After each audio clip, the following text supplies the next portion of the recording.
बिस्मिल्लाहिर्रहमानिर्रहीम। अस्सलाम वालेकुम नाज़रीन, मैं हूं आपका मेज़बान खालिद जमीर और आप देख रहे हैं मेरा यूट्यूब चैनल। नाज़रीन, सुप्रीम कोर्ट ऑफ पाकिस्तान और पार्लियामेंट की सियासत के बारे में ये कहा जा रहा है कि हतमी राउंड शुरू हो चुका है और अब बहुत हो गया, फैसले की घड़ी आ पहुंची है। सुप्रीम कोर्ट ऑफ पाकिस्तान ने तारीख मुकर्रर कर दिया है, वक्त मुकर्रर कर दिया है। पंजाब में इंतखाबात के हवाले से बड़ी समात शुरू होने जा रही है। इस बड़ी समात से पहले बाज़ बड़े अहम पैगामात की बात की जा रही है कि अहम तरीन पैगाम रसानी हुई है। शहबाज शरीफ साहब लंदन पहुंचे हैं।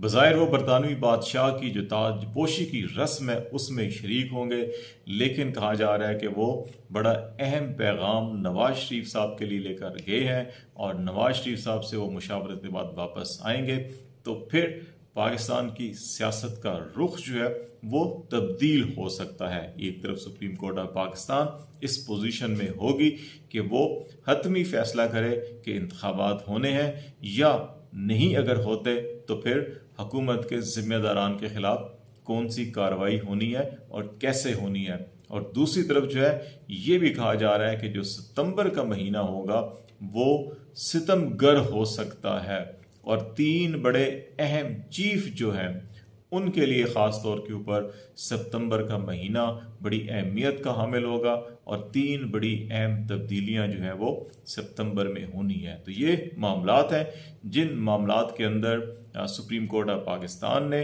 अपनी गुज़श्ता समात का 3 रुकनी बेंच ने फैसला जो है वो तहरीरी जारी किया है।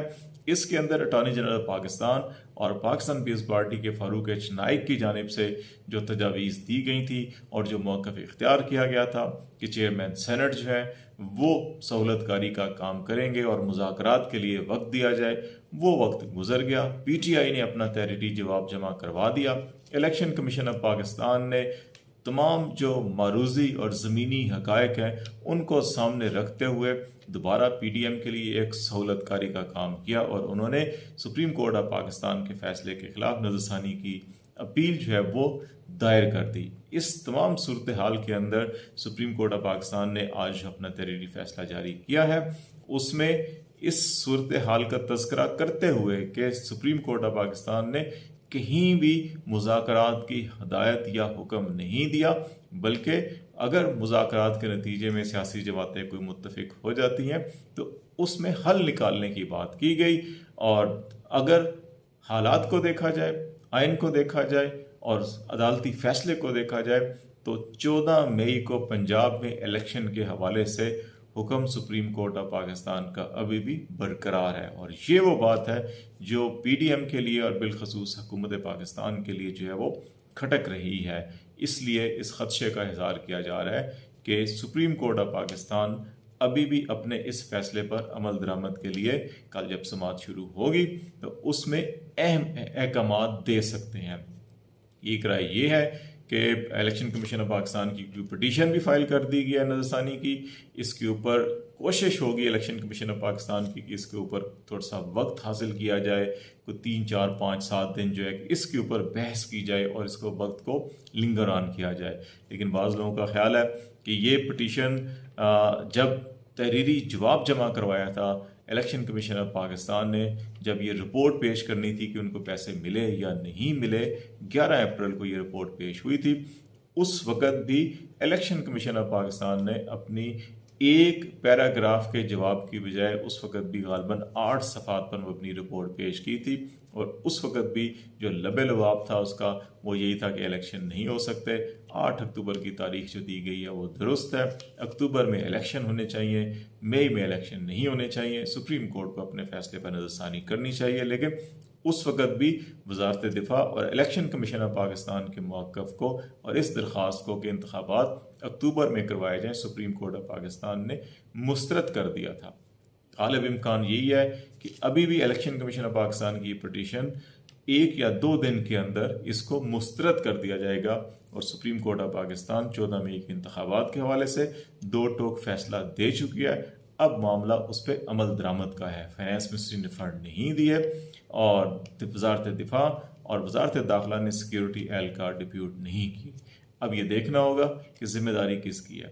क्या सुप्रीम कोर्ट ऑफ पाकिस्तान सरेदस्त इलेक्शन को यकीनी बनाने के लिए क्या इंतखाबी शेड्यूल के अंदर कुछ तब्दीली करेगी? बाज़ लोगों का ख्याल है कि मुमकिन है कि अभी तक फ़ंड नहीं हुए तो फ़ंड के हसूल के लिए कोई बड़ा फ़ैसला किया जाए, कोई बड़ी कार्रवाई की जाए और फिर जो प्रिंटिंग के लिए मतलूबा अयाम दरकार हैं उसको सामने रखते हुए 28 मई की तारीख मुकर्रर की जा सकती है। एक राय ये भी है, तो ये देखना होगा सुप्रीम कोर्ट ऑफ पाकिस्तान अब क्या करती है।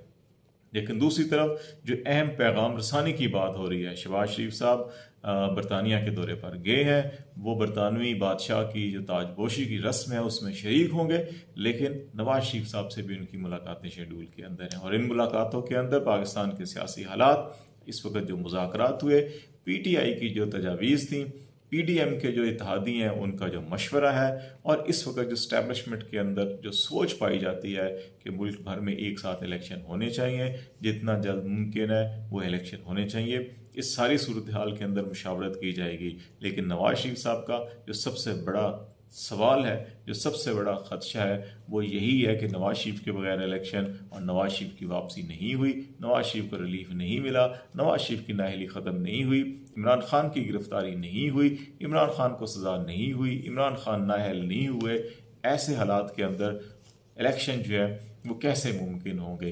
तो अब ये देखना होगा कि नवाज शरीफ साहब इस वक्त अब क्या फ़ैसला करते हैं और शहबाज शरीफ साहब क्या वाकई नवाज शरीफ साहब की हदायत को फॉलो करते हुए उस चीज़ को गले लगाएंगे जिससे शहबाज शरीफ साहब अभी तक गुरेज कर रहे हैं, यानी नाअहली और सज़ा। तो ये बड़े अहम मामलात हैं।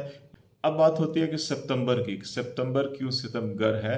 3 बड़े अहम तरीन ओहदेदारान के लिए, जिम्मेदारान के लिए 2 चीज़ें बड़ी वाज़ेह हैं, लेकिन एक चीज़ लोगों के अभी तक नज़र में नहीं आई, बहुत से कम लोग उन्होंने उसको नोटिस किया है। सदर पाकिस्तान की आइनी मुद्दत सितंबर में मुकम्मल हो रही है, चीफ जस्टिस ऑफ पाकिस्तान की आइनी मुद्दत सितंबर में मुकम्मल हो रही है और DGISI की जो मुद्दत है मुलाजमत वो भी सितंबर में मुकम्मल हो रही है। तो इसलिए बाज़ लोगों का अभी एक डिबेट शुरू की जा रही है, एक ये कोशिश की जा रही है कि जैसे जनरल इशफाक परवेज़ कियानी को एक्सटेंशन दी गई, जनरल कमरजाद बाजवा को एक्सटेंशन दी गई, और जब जनरल इशफाक परवेज़ कियानी को एक्सटेंशन दी गई थी तो उस वक़्त अहमद शुजा पाशा जो लेफ्टिनेंट जनरल थे DGISI, उनको भी 1 साल की एक्सटेंशन दी गई थी।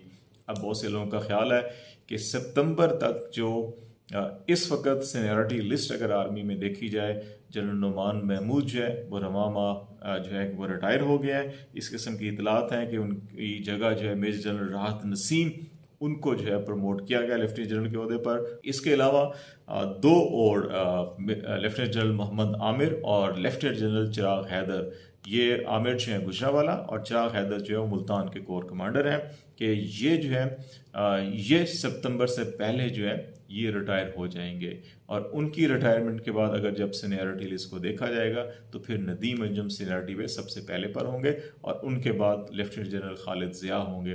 नदीम अंजुम की मेजर जनरल के रैंक से लेफ्टिनेंट जनरल के रैंक पर जब प्रमोशन हुई थी सितंबर 2019 में हुई थी और ये ख्याल किया जा रहा है कि अब 4 साल मुकम्मल होने के बाद सितंबर 2023 में उनकी रिटायरमेंट होनी है। लेकिन इस वक्त लीगी हलकों के अंदर ये बहस चल रही है कि जैसे हमने पहले कहा कि अहमद शुजा पाशा को एक्सटेंशन दी गई थी, तो अगर इनको ये एक्सटेंशन दी जाती है और फिर अगर ये 2 चीज़ें और बड़ी अहम की जा रही हैं कि ये उस वक्त सीनियरिटी में पहले नंबर पर होंगे, उनसे पहले जनरल आमिर, जनरल चिराग जो है वो रिटायर हो चुके होंगे और एग्जेक्टिव ऑर्डर के ज़रिए चीफ जस्टिस ऑफ पाकिस्तान की जो तकर्री है उसको वापस लेने की बात हो रही है।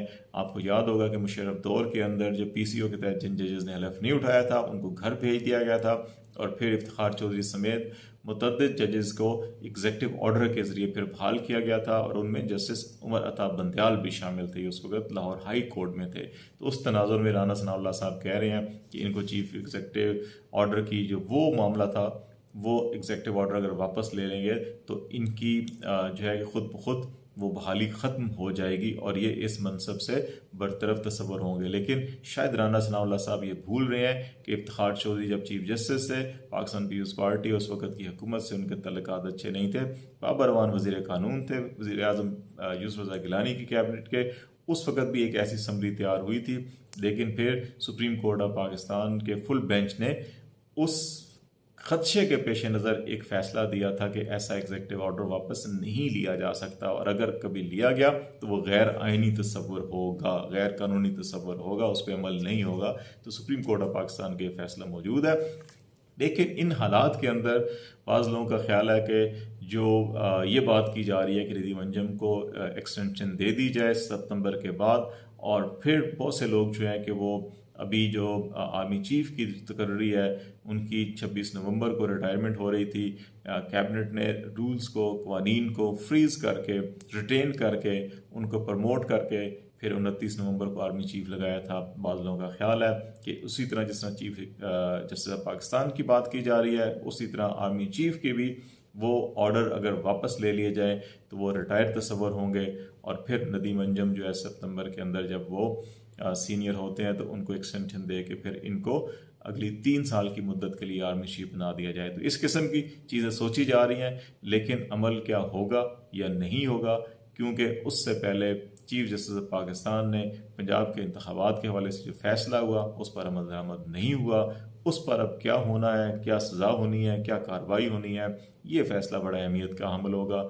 इसलिए अभी देखना होगा कि कल मामला किस तरफ चलते हैं। आपको अपडेट करते रहेंगे। खालिद जमील को इजाज़त दीजिए। अल्लाह हाफिज़।